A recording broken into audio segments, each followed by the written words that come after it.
Step 1. Knife selection. Types of knives. Blade heavy.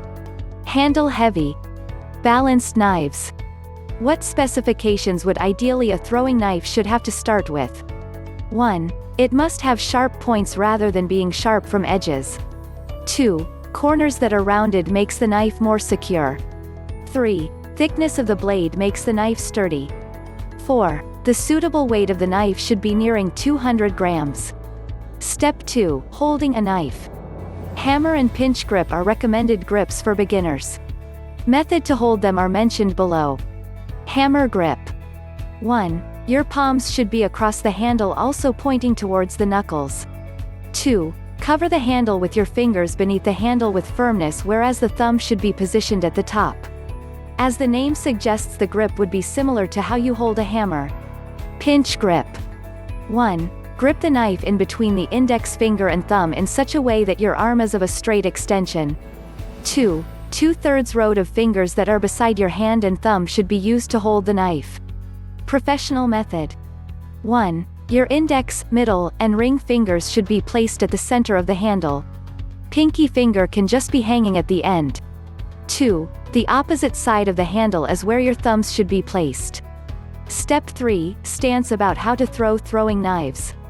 The posture of your body and the footing is the basic thing to focus on, whereas the common traits that you're in a good posture or position to throw a knife are as follows.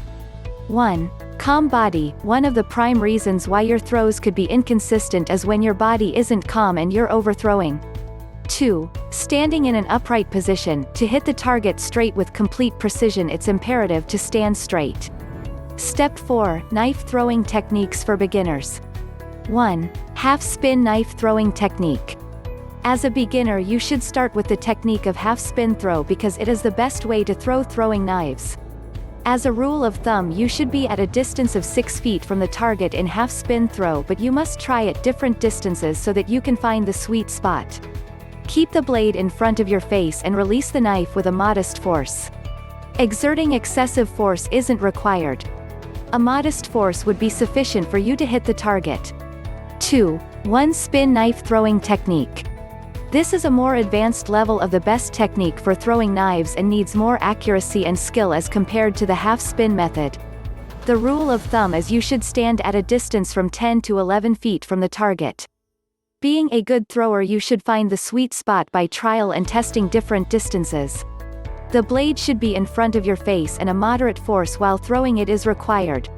Only difference is, a little more patience is required if the knife doesn't hit the target in the first few attempts. Professional knife throwing technique. For professionals, there is no spin throwing technique in which the knife doesn't spin in any way or at 1/4 of the rotation. The tip of the knife must always be facing the target it's thrown at. Step 5. Practice regularly and throw safely. At the end, it is imperative to say that just like every other sport, practicing is required to master your craft. The more you work on your skill, the chances of you hitting the bullseye on every throw would increase. Hence you would be enjoying this sport or hobby. Check out the complete article with the best target material and wood for throwing knives in brief history with the link of the article in the description.